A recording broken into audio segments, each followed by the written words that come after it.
When your own children abandon you, what do you have left to live for? One day, they'll see who I really am. I used to believe that silence meant peace. That when the house grew quiet after the children's laughter faded into dreams, I could finally breathe. But that night, the silence was different. It wasn't rest. It was a warning. The clock on the wall ticked like it was counting down something sacred, something about to end. I remember the way my husband, Rahim, sat across from me at the dinner table. His eyes didn't meet mine. His plate was untouched. The air between us was sharp, metallic, like the taste of fear. "Is something wrong?" I asked softly, my voice trembling against the stillness. He didn't look up. He just said the words that would tear my life apart.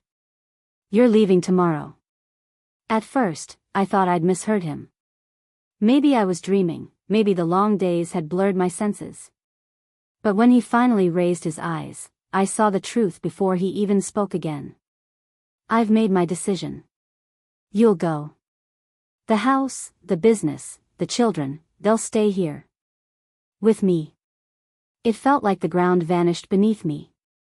My breath caught in my throat. "What are you saying?" I whispered. "I'm saying it's over." He spoke so calmly, as if ending a marriage, a family, a life, was as simple as closing a door. I remember looking at my children then, our children. Zoe, my youngest, barely 16, stared at him in disbelief. Her lips trembled, but she didn't cry. My older son, Hamid, clenched his jaw, refusing to meet my eyes. He had already chosen his side. Tears burned my eyes, but I refused to let them fall. "Rahim," I said, voice breaking, "after everything we built, after all these years." He stood abruptly.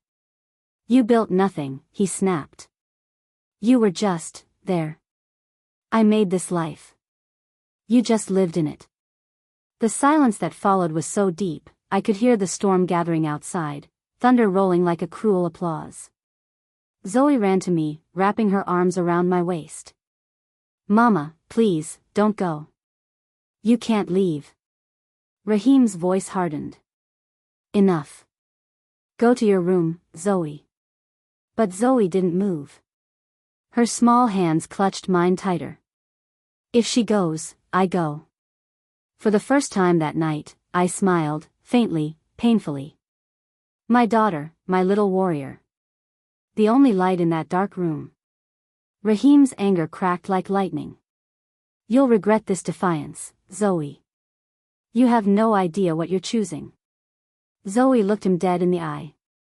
"I know exactly what I'm choosing." The next morning, the rain hadn't stopped. I packed what little I could into a single bag, some clothes, a few photographs, the pendant my mother had given me on my wedding day. The house that once echoed with warmth now felt like a stranger's home.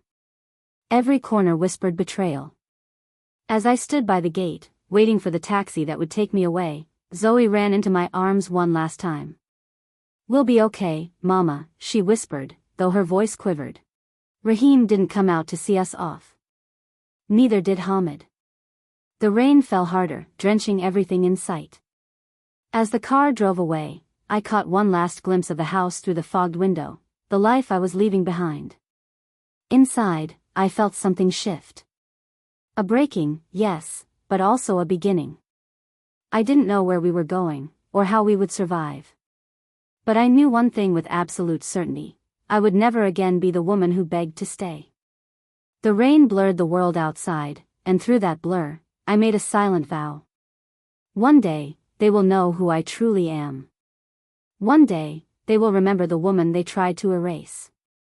And that day, I promised myself, will be the day silence breaks for good. The rain followed us for days. It clung to our clothes, our hair, our spirits. It was as if the sky itself refused to let me forget, every drop reminding me that grief has its own weather. We reached a small town by dusk, miles away from the life we'd known. The taxi driver didn't ask questions. He saw the tears I tried to hide, the trembling in Zoe's hands as she stared out the window, and he knew, pain speaks even when silence does the talking. He dropped us at a worn-down guest house at the edge of town. I paid him the last of what little cash I had, and he nodded with quiet pity before driving off into the fog. The woman at the front desk looked at me with suspicion. "You're not from around here," she said. "No," I replied softly. "Just passing through." But I wasn't. I had nowhere to pass to. The room smelled of damp walls and old memories. The bed creaked when I sat down. Zoe curled up beside me, her head resting on my lap. I ran my fingers through her hair and tried to smile. "We'll find something better tomorrow," I said, even though tomorrow felt like a myth. That night, I couldn't sleep. The echoes of Raheem's words still scraped against my heart. "You built nothing." He was wrong. I had built everything: the family, the warmth, the strength he mistook for weakness. And now, I would build again. Not for him. Not for them. But for us. The next morning, I left Zoe asleep and walked into town in search of work. The streets were muddy, lined with small shops, and the air smelled faintly of bread and rain. I asked everywhere: bakeries, stalls, textile stores, but each door closed politely, then firmly. By noon, hunger and humiliation had set in. I sat on a bench near the bus stop, wondering what kind of woman I had become. That's when an elderly lady approached me, thin, wrapped in a faded shawl, her eyes kind and sharp. "You're new here," she said. I nodded. "You look like someone who works hard." "I do," I said, my voice barely above a whisper. She smiled. "Then come. I need help at my workshop." Her name was Parveen, and she ran a tiny handicraft shop by the river. The building leaned like it had seen too many storms, but inside, it was full of color, threads, fabrics, beads, and the faint scent of sandalwood. I began working that very day, cleaning, stitching, helping with deliveries. My fingers ached, but my heart, it started to remember what purpose felt like. Zoe joined me after school, sitting on the floor and helping me tie threads or wrap cloths. We laughed sometimes, small, soft laughs that sounded like hope learning to speak again. Weeks turned into months. I learned to sew faster, to speak the language of survival fluently. Parveen became more than an employer, she became a mirror of strength, another woman the world had tried to silence. "You're not broken, child," she told me one evening as we packed finished pieces for delivery. "You're just becoming someone new." Her words stayed with me. Every night, as I stitched fabric under dim light, I imagined I was sewing the torn edges of my life back together.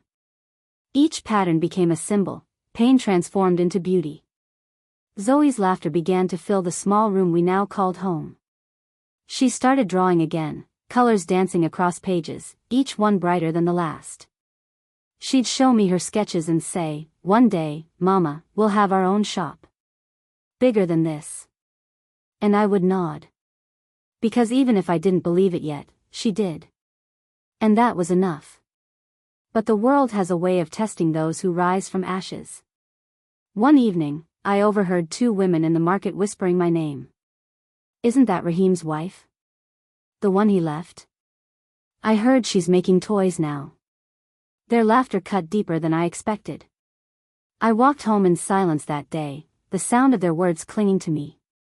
But when I opened the door and saw Zoe humming softly, the sting faded. I realized something profound: their mockery was proof that I was still standing. That night, I looked out at the river shimmering under the moonlight and made myself another promise. I will build something so unshakable that no one will ever again have the power to erase me. And as I whispered those words into the quiet, the wind seemed to carry them away, like a prayer written in resilience, rising above the ruins. Morning crept through the curtains, soft and gold. The world outside smelled of wet earth and jasmine, a gentle reminder that even after the storm, something always blooms. Zoe was still asleep, her small body wrapped in the blanket like a cocoon. For a moment, I simply watched her, the rise and fall of her chest, the faint smile that played on her lips. Children dream freely, I thought. They still believe in beginnings. I dressed quietly and went downstairs to Parveen's workshop. The shutters creaked as I opened them. Dust motes danced in the early light, and the sound of the river echoed faintly through the open door. Parveen arrived not long after, carrying 2 cups of tea. "You're early again," she said, her smile knowing. "I couldn't sleep," I admitted. "You think too much," she replied. "It's time to stop surviving and start living." I didn't answer. I wasn't sure I knew the difference anymore. By afternoon, customers began to arrive, mostly locals, sometimes a tourist or 2 wandering from the nearby bus stop. I watched how Parveen greeted everyone by name, how her eyes softened when she talked about her work. She wasn't rich, but she was respected. She had built something that mattered. That evening, as we were closing, a man entered the shop. He looked like he belonged in a different world, neatly dressed, polished shoes, a leather portfolio under his arm. "Good evening," he said. "I'm looking for handwoven fabrics for export. I heard you might have some." Parveen pointed at the shelves. "All handmade," she said proudly. "By women who refuse to give up." The man smiled politely, flipping through the samples. "These are beautiful," he said. "Do you take bulk orders?" I hesitated before speaking. "We could," I said slowly. "If we had enough hands, and materials." He turned to me. "And you are?" "I help manage the workshop," I lied, though in truth I was still learning to manage my life. He introduced himself as Daniel Shaw, an entrepreneur who supplied handmade goods to boutique stores across the country. He left with a few samples and a promise to return. When he did, 2 weeks later, he brought an order that would change everything. 50 embroidered scarves. Payment in advance. Parveen nearly cried. "Do you know what this means, Aisha? We can hire more women. We can expand." That night, we worked until midnight. My fingers bled, but my spirit soared. For the first time in years, I wasn't invisible. I was part of something growing. Zoe sat beside me, drawing designs on scrap paper. "Mama," she said softly, "when I grow up, I want to make things that make people smile. Just like you." Her words broke something open inside me. I hadn't realized she saw me that way, as someone who made things, who built, who mattered. I hugged her, unable to speak. Days turned into weeks. Orders came more often. The little workshop by the river began to hum with life. Women from the neighborhood joined, widows, single mothers, and those abandoned by their own families. We became a family of our own, bound by thread and resilience. I started keeping track of expenses, profit margins, and suppliers. Old instincts returned, the part of me that had once managed balance sheets and meetings. Numbers were a language I hadn't spoken in years, and it felt good to be fluent again. One evening, Parveen caught me adjusting the books and smiled. "You were never meant to stay small," she said. "You have the eyes of a builder." Builder. The words sank deep into my heart. That night, after Zoe fell asleep, I sat by the window, the moon casting silver over the river, and opened an old notebook. On the first page, I wrote, "Project Zoe. A brand built by women. For women. A legacy for my granddaughter." It wasn't a plan yet. It was a whisper, but whispers have power when spoken by those who survived silence. Weeks later, tragedy came quietly. Parveen fell ill. Her body, tired from years of labor, could no longer keep up. As she lay in her bed, frail but smiling, she took my hand. "The workshop is yours now," she whispered. "Don't let it die. Make it something the world will remember." I wanted to refuse, to tell her I wasn't ready, but she squeezed my hand before I could speak. "Promise me." "I promise," I whispered. And I kept it. When she passed, I took her seat behind the counter. The first day without her was unbearable. The second day was harder. But by the third, something shifted. The women came back, one by one, ready to work. Zoe opened the shutters and turned on the lights. And I signed the first order under a new name. Zoe Handcrafts. It wasn't much, but it was ours. As I locked the door that evening, I looked up at the sign, crooked, hand-painted, imperfect, and smiled. The woman who had once been told she was outdated had just built the foundation of a dream. And though I didn't know it yet, that small workshop by the river would be the first brick in an empire. It began with a single scarf, crimson silk, embroidered with gold thread. I called it the Phoenix. It was the first design I created entirely on my own after Perveen's passing. Somehow, it felt like her spirit had guided my hands through every stitch. When I posted its picture online, just a quiet upload with Zoe's small fingers holding the edge, I didn't expect anyone to notice. But by morning, there were 50 messages in my inbox. Orders. Compliments. Words like breathtaking, authentic, soulful. I cried.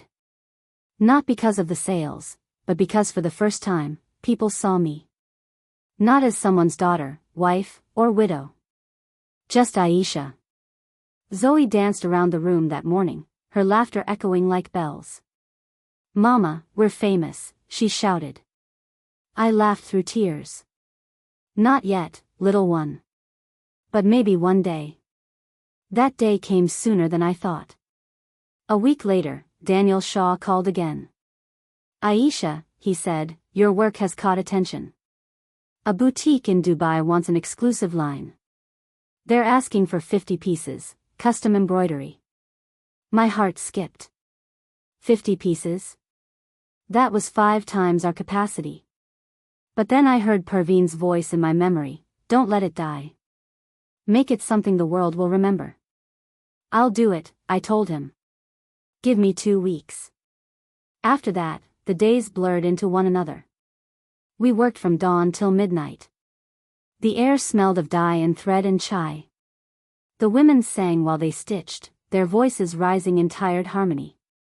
Zoe would sit by the window, doing her homework under the yellow light, occasionally looking up to whisper, "You can do it, Mama." When the Dubai order shipped, Daniel sent a photo a week later, a mannequin in a glossy boutique window wearing the Phoenix. Beneath it, a tag read, "Handcrafted by Zoe Designs, Pakistan."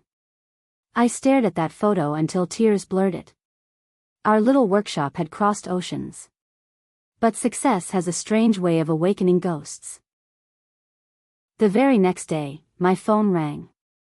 The number was unfamiliar, but the voice wasn't. "Aisha? It's your brother." For a moment, I forgot how to breathe. He spoke as if nothing had happened, as if years of silence hadn't existed. "We saw your designs online," he said. "You've done well for yourself. Father would be proud." My throat tightened. "Would he?" I asked softly. He hesitated. "You should visit. It's been too long." "Anne," he paused. "We have a business proposal." Business. Not reconciliation. Not love. I hung up before he could finish. My hands trembled, not with anger, but with an ache that had no name. That night, Zoe found me sitting by the river, tears hidden behind the wind. "Mama," she whispered. "Did someone hurt you?" I took her tiny hands in mine. "No, my love. Some people just remember you when you become something they can use." She nodded solemnly, far too wise for her age.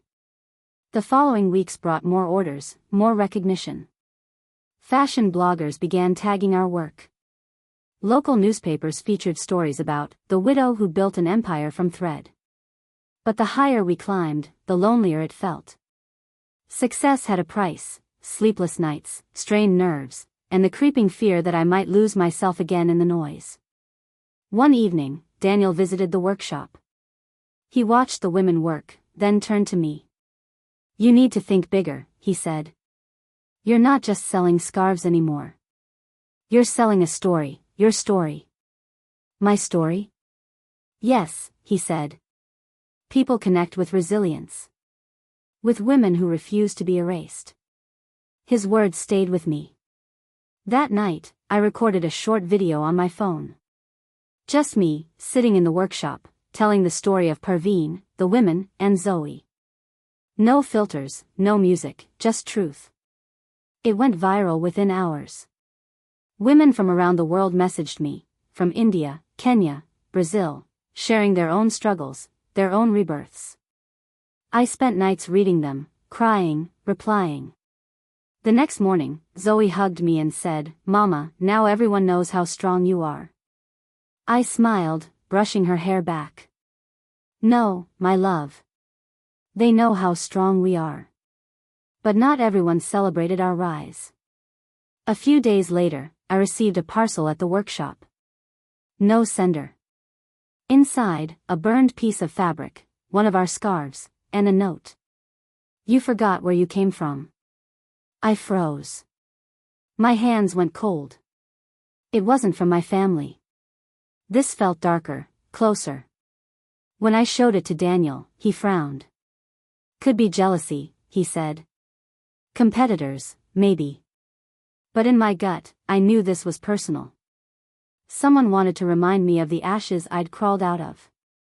That night, I stood outside the workshop, the wind tugging at my hair, and whispered to the darkness, "You can burn what I make. But you'll never silence what I am." Because I had become fire, and fire doesn't fear the dark. Fame came softly, like morning fog. At first, it felt warm, like sunlight breaking through after years of rain. Then it began to burn. One day, I was just Aisha from the River Workshop. The next, I was Aisha Khan, founder of Zoe Designs, the woman who stitched hope. My face appeared in magazines, on morning shows, in glossy features that called me a symbol of resilience. Every camera lens felt like a mirror I hadn't asked for. Every word of praise, a reminder that the world only saw the beauty, never the cost. Our orders multiplied overnight. The workshop expanded, new machines, more workers, better lighting. The laughter of women filled the rooms. It was everything I had dreamed of, yet a hollow grew inside me. Because success didn't erase the ache. It amplified it. Sometimes, I caught my reflection in the studio mirror, hair pinned neatly, a confident smile painted on my lips, and I barely recognized the woman staring back. Behind the confidence, there was fatigue, fear, and a whisper, "Do they love what I make, or the story I've become?" Daniel became my business partner officially. He was practical, ambitious, and increasingly protective. "You need to think global," he'd say. "Investors are watching. But you have to play it smart." I nodded, pretending I understood the corporate language I had once mastered but now feared. Then came the interview, the one that changed everything. A well-known anchor invited me to speak on national television. I almost refused. But Daniel insisted, "This is your moment. Tell them who you are." The lights were blinding, the cameras merciless. I wore a simple beige shawl, one of Parveen's unfinished pieces, as a silent tribute. The interviewer smiled too much. "Aisha, people call you the Phoenix of Pakistan. Tell us, what inspired you to start this journey?" I smiled back, though my palms were sweating. "Loss," I said softly. "And love. Sometimes you rebuild not because you want to, but because you must." The audience applauded. Then came the question that sliced through me. "Your family, do they support you now?" My breath faltered. I hadn't expected it, though I should have. I forced a smile. "Some stories don't need closure," I said. "They just need peace." The host moved on, but I saw the headlines the next day, "Estranged daughter turns icon." And with that, my family returned, not with apologies, but with offers. My brother called again. I swallowed hard. Because some doors, my love, are locked for a reason. She nodded, though she didn't understand. The following week, something strange happened. A batch of scarves shipped to Dubai arrived ruined, stains, tears, watermarks. We checked everything twice, but no one could explain how it happened. Daniel was furious. This could destroy our reputation, he said. But I knew. Somewhere, someone wanted me to fall, to return to silence. Still, I refused to bend. I gathered the team that evening, my voice steady though my heart was breaking. We'll fix this, I said. Every piece, every thread. We'll start again. And we did. For 7 nights straight, the workshop glowed with light. We repaired what was broken, we rewove what was ruined. The women worked in silence, their determination brighter than the lamps above them. When the replacement order arrived, it sold out within hours. The Dubai boutique posted a message. Zoe Designs rises from the ashes, again. Those words lit a fire in me. But the universe, it seems, tests those who rise too quickly. A few days later, I was invited to an awards ceremony, Women of Vision 2030. I stood among CEOs, politicians, celebrities. The lights, the applause, it was overwhelming. When they called my name, I walked to the stage, trembling. As I accepted the award, I saw a familiar face in the crowd. My brother. He was clapping. Slowly. Smiling. I froze. The applause echoed like thunder. My grip on the trophy tightened. My throat ached with unshed tears. After the event, he approached me outside. Congratulations, he said. Father would be proud. I met his eyes. Would he? Or would he still think I was too loud, too stubborn, too unworthy? He sighed. You've changed, Aisha. I smiled sadly. No. I've just stopped apologizing. He turned to leave but paused. Be careful, he said. The higher you rise, the harder you fall. And then he was gone, like smoke in the wind. I stood there under the city lights, clutching the award, realizing something I hadn't before. Success doesn't silence the past. It amplifies its echo. That night, I didn't sleep. I sat by Zoe's bed, watching her dream. She stirred and whispered my name even in her sleep.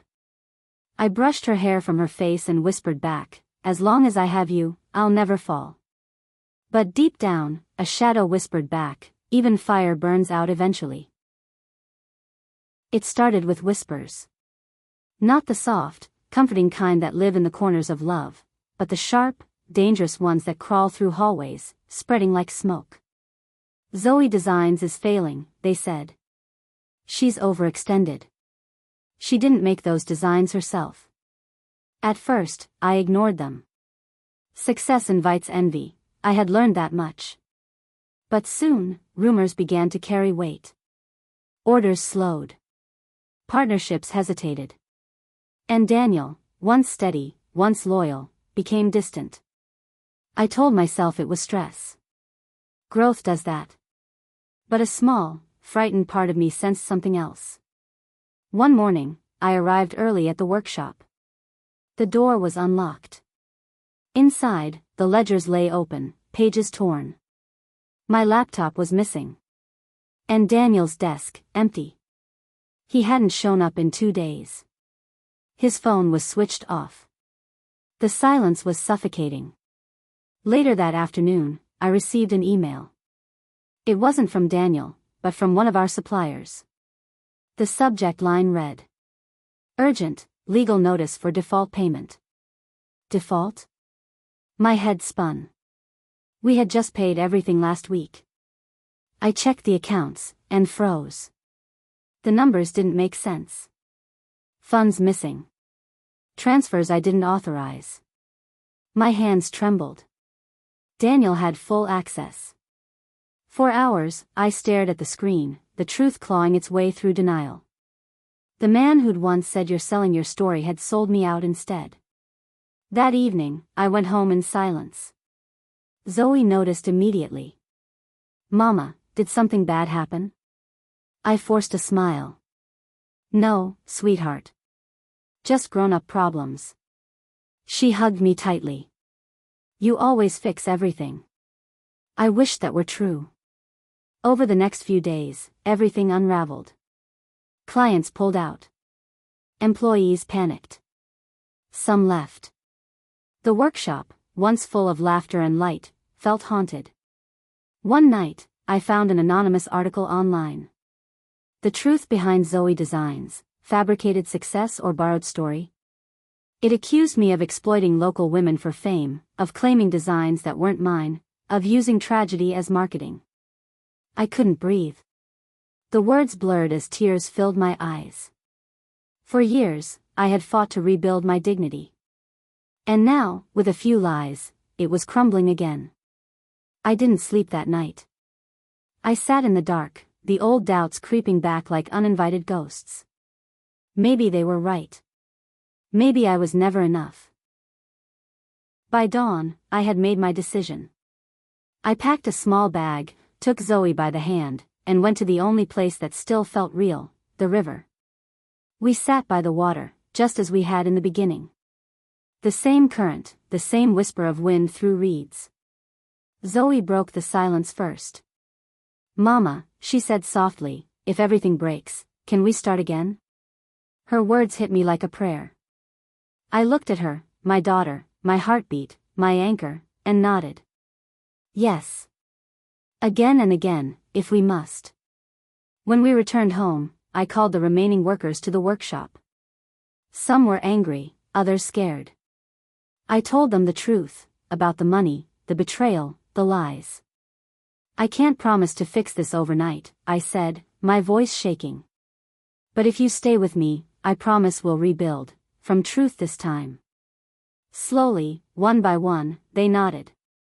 The next morning, we started again. Not as a company, but as a family. We sold what we could. Reused old materials. The profits were small, but every stitch carried defiance. Weeks passed. The scandal faded. But the scars remained, invisible yet heavy. Then, one evening, a letter arrived. From Daniel. It wasn't long, just 2 pages. He apologized, confessed that he'd taken the funds to cover debts, that he'd panicked. He promised to return what he could. But the final line shattered me. "I never meant to hurt you, Aisha. You were the only light I'd ever known." I stared at his handwriting until tears blurred it. Forgiveness isn't weakness, I reminded myself. It's survival. I burned the letter. Watched the flames curl around the paper, turning his words to ash. The next morning, I reopened the workshop under a new name, Arza, meaning Hope Reborn. No investors, no partners. Just us. The women laughed again. Zoe hummed while sketching new patterns. The sound of the sewing machines returned, steady, rhythmic, alive. And for the first time in months, I felt peace. But peace, like fire, doesn't last forever. Because just when I thought I'd rebuilt my world, fate sent one more visitor from the past, one I had long buried in silence. He stood in the doorway of the workshop, rain dripping from his coat, eyes older but unmistakable. "Hello, Aisha," he said softly. "It's been a long time." It was my ex-husband. The man who had once broken me, now standing in the ruins I had rebuilt. And just like that, the fire within me roared back to life. For a moment, time stopped. The sound of sewing machines faded, the laughter in the workshop stilled, and all that remained was the echo of his voice, familiar, heavy, and laced with a history I had spent years trying to forget. "Hello, Aisha." I hadn't heard my name spoken that way in a decade, half tender, half poisonous. I stared at him. The same sharp jaw, the same deep eyes, but older now, lined with regret, or maybe just exhaustion. His hair had more gray than I remembered, and his shoulders, once proud, carried the weight of years. Behind me, Zoe appeared from the back, her curious eyes darting between us. "Mama?" He froze. I could see the realization dawn, the resemblance in her face, the spark in her eyes. He didn't know whether to smile or fall apart. I turned sharply toward her. "Go inside, sweetheart. I'll be right there." She hesitated, sensing tension. Then she obeyed, closing the door gently behind her. And then it was just him and me, the silence thick as smoke. "What are you doing here?" I asked, my voice low. He exhaled, the sound weary. "I heard about your company. About everything. I needed to see it for myself." "Why?" I demanded. "To see if I actually survived without you." He flinched but didn't answer. I crossed my arms. "You left me with nothing but shame and silence. You made sure the world thought I was worthless. And now you show up, what? To congratulate me?" "I came to apologize," he said quietly. "And to tell you. I was wrong." I laughed, bitterly. "Wrong? You didn't misplace your car keys, Imran. You destroyed a life." He looked down. "I know. And I've paid for it. The business failed. I lost everything. My health. My peace." For a flicker of a second, I almost pitied him. Almost. But then I remembered the cold nights, the humiliation, the tears Zoe never saw. "You didn't lose everything," I said coldly. "You still had your name, your respect. I had to earn mine back from ashes." He stepped closer, voice trembling. "I didn't come for forgiveness. I came because I saw her. Zoe. She looks just like." "Don't you dare," I snapped. "You don't get to say her name." He froze, his eyes glistening. "She's my daughter, Aisha." The words hit like a thunderclap. I had kept that truth buried for years, for Zoe's sake, for mine. "She's mine," I said, my voice shaking but firm. "You lost that right the day you broke me." He didn't argue. He just nodded slowly, tears gathering in his eyes. "Then let me at least say this, I'm proud of you." I turned away. "You don't get to be proud. Not after what you did." He reached into his coat and pulled out a worn envelope. "This is all I have left, the deed to my old house. It's yours now. Sell it, burn it, I don't care. Just, let me do one thing right before I disappear." I stared at the envelope, heart pounding. "Why now?" "Because," he said softly, "I'm dying." The room spun. "You're lying." He shook his head. "Lung cancer. Stage 4. I don't have long." Silence. The kind that drowns. I wanted to hate him, I should have hated him. But somewhere beneath the ruins, a faint ache stirred. The part of me that had once loved him, foolishly and fiercely, before everything burned. He placed the envelope on the counter and stepped back. "Goodbye, Aisha." And just like that, he walked away, the man who once tore my world apart now fading into the rain. When he was gone, I stood motionless for what felt like hours. The rain grew heavier, beating against the tin roof like restless hands. Zoe came out quietly, holding a cup of tea. "Mama, are you okay?" I forced a smile. "Yes, my love." But I wasn't. Not even close. That night, after putting Zoe to bed, I opened the envelope. Inside was the deed, and a small photograph. Me, years younger, laughing beside him under a tree. My smile unbroken, my eyes unscarred. I traced the edges with trembling fingers and whispered, "Why now, Imran?"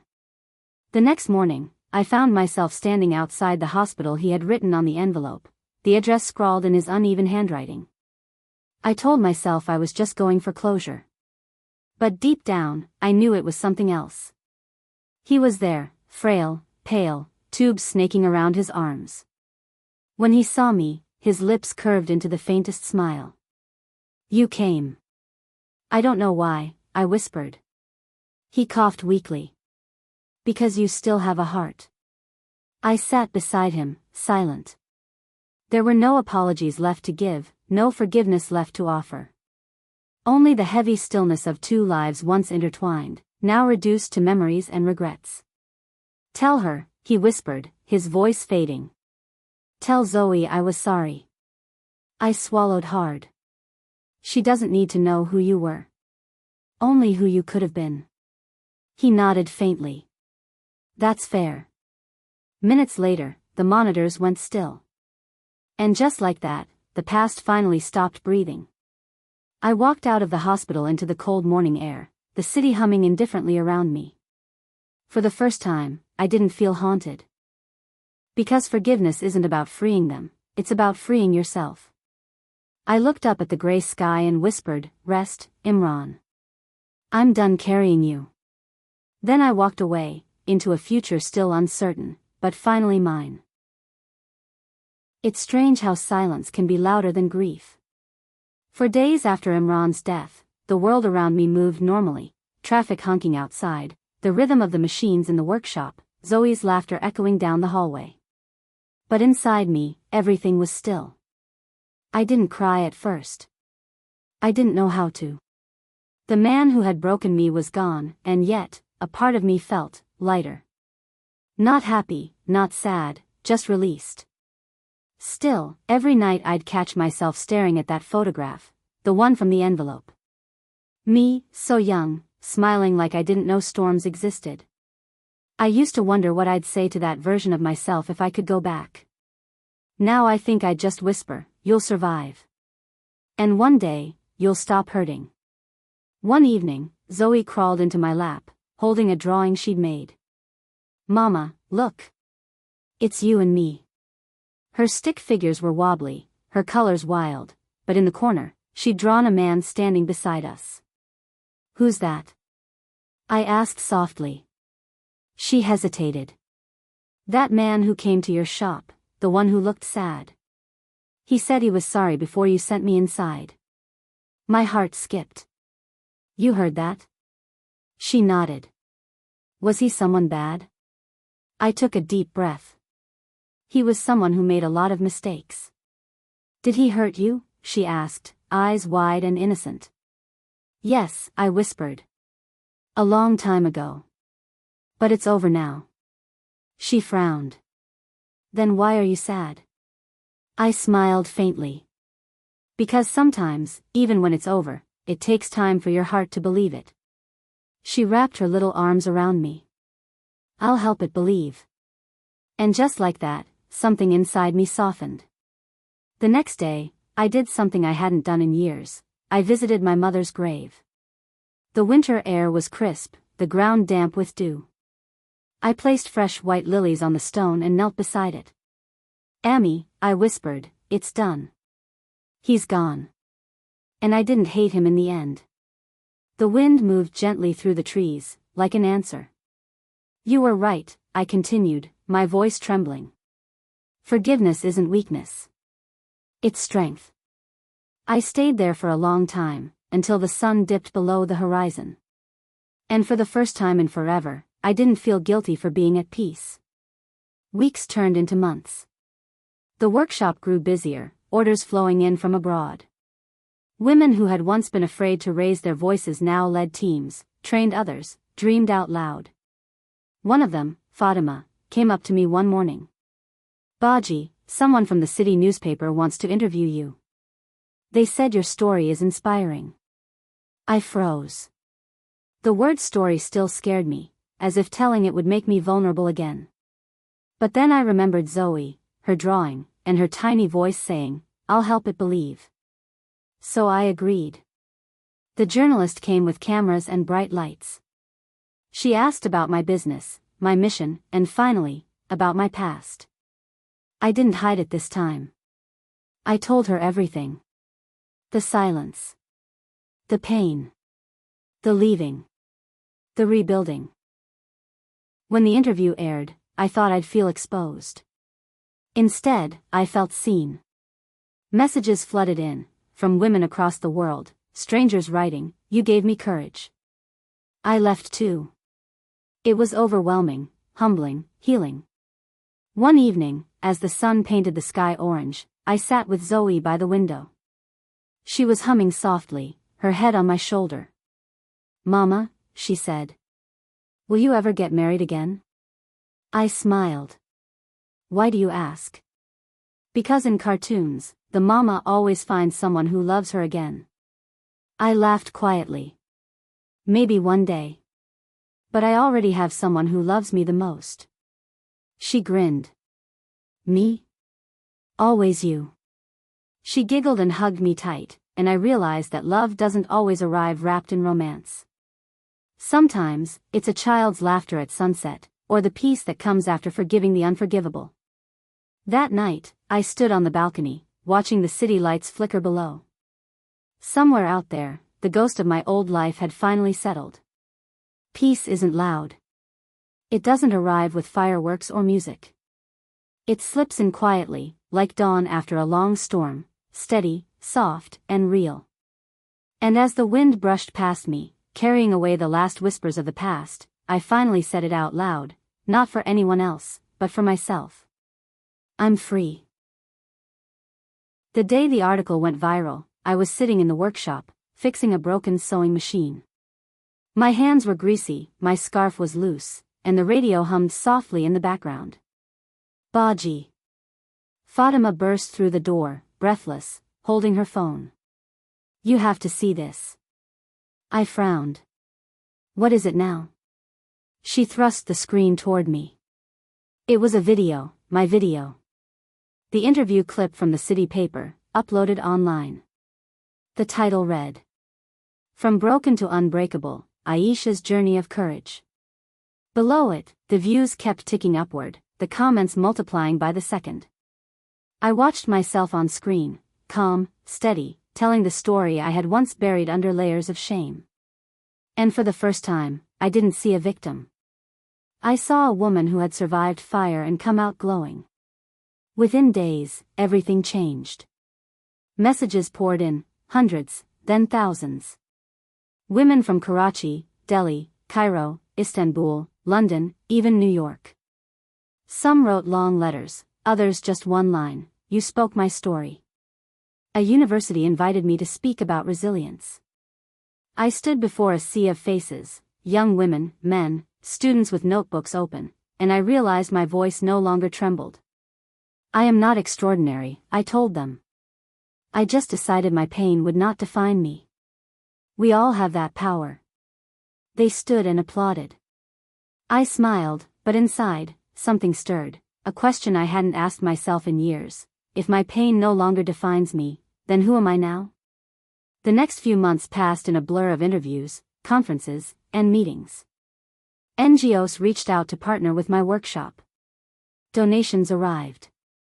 We hired 20 more women, widows, runaways, single mothers. The workshop's small wooden door became a gateway to new beginnings.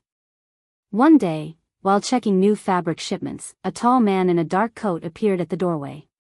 His eyes were kind, but carried a certain sadness. Mrs. Aisha, he asked. I'm Farid, from the Human Rights Commission.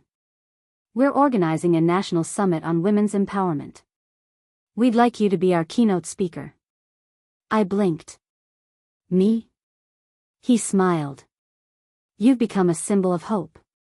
People listen to you. Those words lingered long after he left. A symbol of hope. It sounded beautiful, but heavy. I wasn't sure I wanted to be anyone's symbol. That night, after putting Zoe to bed, I sat by the window, scrolling through emails. One caught my eye, the subject line read, You saved me. The message was from a woman named Layla in Bangladesh. When I saw your video, I was packing my bag to leave home. I had no money, no plan, just fear. But I watched your story 3 times that night. I stayed. I found a job. You reminded me I wasn't alone. I read those words over and over, tears blurring my vision. I wasn't just surviving anymore. I was helping others live. But success is never quiet. With attention came scrutiny, whispers on social media, gossip in the markets. She only tells her story for fame. She's exploiting her past for money. Who does she think she is? At first, I ignored them. But their voices grew louder, and one evening, Zoe came home crying. Some girls at school said bad things about you, she sobbed. They said you were lying about everything. I held her close, my throat tight. Zoe, people are afraid of truth. Sometimes they attack what they don't understand. She sniffled. But you're good. Why can't they see that? I smiled sadly. Because goodness is quiet, and noise is loud. But that doesn't mean we stop being good. That night, I stared at the city skyline again, the same view that had once comforted me. Now, it felt different. Brighter, but also lonelier. Being a symbol of hope meant carrying everyone's pain, not just my own. Months later, at the National Summit, I walked onto a grand stage lined with lights and cameras. The audience was massive, faces from every corner of the country, watching, waiting. As I stood at the podium, my heart pounded. The words I'd written dissolved in my mind. For a moment, I just looked at them, at the women wearing courage like invisible armor, at the men shifting uncomfortably, at the cameras hungry for emotion. And then, I spoke. I once believed silence was safety, I began, my voice trembling. But silence is a cage. When I finally spoke, I found 1,000 voices waiting to join mine. I paused, scanning the crowd. Forgiveness is not forgetting. It's remembering without breaking. And healing is not weakness, it's defiance. The hall erupted in applause, but what I heard most was the sound of quiet sobs. I saw women holding each other, men lowering their heads, young girls wiping tears. That moment wasn't mine alone. It belonged to every soul that had ever whispered, enough. Later, when I returned home, Zoe ran into my arms. Mama, I saw you on TV. You were brave. I kissed her forehead. No, my love. We were brave. As she fell asleep that night, her tiny hand resting in mine, I thought of Layla, of Fatima, of every woman who had written to me. Hope doesn't echo in grand speeches or headlines. It echoes in the quiet moments, in the sound of a sewing machine at dawn, in a child's laughter, in the silence that no longer hurts.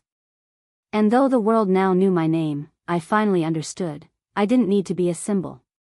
I just needed to be human. The invitation came in a simple white envelope. No logos, no grand titles, just a handwritten note from an old acquaintance. They've rebuilt the old house in the village. The council wants you to come back, to speak to the women there. They remember you. For a long while, I just stared at it. That village wasn't just a place. It was a wound, the soil that had buried my dignity, the walls that had once echoed with silence. But something inside me, something calm and sure, whispered, go. So one morning, I packed a small bag, kissed Zoe goodbye, and boarded a bus heading south. The road stretched endlessly, fields, broken fences, distant mountains painted gold by the rising sun. Every bump on that dusty road felt like a heartbeat from my past. As the bus pulled into the village, I saw it, the old mosque, the tea stall, the crooked banyan tree that had once shaded my childhood dreams. Everything looked smaller, quieter, faded. And then, the house. Whitewashed now, with new doors and windows. The same walls, but breathing a different life. I stood at the gate for a long moment, my hand trembling. Memories flashed, my father's angry voice, my mother's weary sigh, my own silent screams. I almost turned back. But a soft voice broke my hesitation. Are you Aisha? I turned. It was a young woman, maybe 20, wearing a simple blue dupatta. Her eyes were bright, curious. Yes, I said quietly. She smiled shyly. We've been waiting for you. I'm Miriam. I work at the Women's Center now. Because of you. Her words struck me like sunlight through rain. She led me inside, not to the old rooms of fear, but to a small hall filled with sewing tables, laughter, and music. Women of all ages were gathered, stitching, talking, living. This, Miriam said proudly, used to be your home. We turned it into a place of work, of freedom. We call it Nei Suba, a new dawn. My throat tightened. The very walls that had once witnessed my silence now hummed with voices of strength. I walked through the hall, touching the tables, the fabric, the sunlight spilling across the floor. It was as if the house had forgiven me, or perhaps, I had finally forgiven it. Later, I was asked to speak to the women gathered there. I stood before them, no cameras, no headlines, just faces filled with expectation and quiet respect. I once left this place with nothing, I began softly. No family, no money, not even my name. I thought survival meant never looking back. They listened closely. But I learned something, I continued. You can leave a place behind, but the lessons follow you, the pain, the courage, the hope. Coming back doesn't mean returning to what hurt you. It means healing what's left behind.